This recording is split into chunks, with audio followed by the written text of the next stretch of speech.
Gusar hati ini. Teringat aku belum bayar iuran BPJS sudah 9 bulan.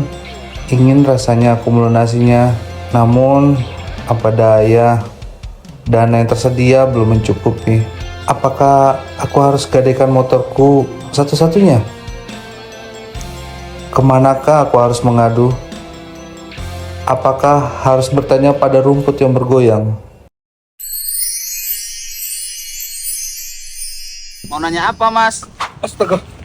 Mas, daripada nanya rumput, mending tanya saya aja. Saya punya solusinya loh. Jadi setiap peserta JKN yang menunggak lebih dari 3 bulan itu dapat memanfaatkan program rehab. Hah? Kenapa aku harus direhab?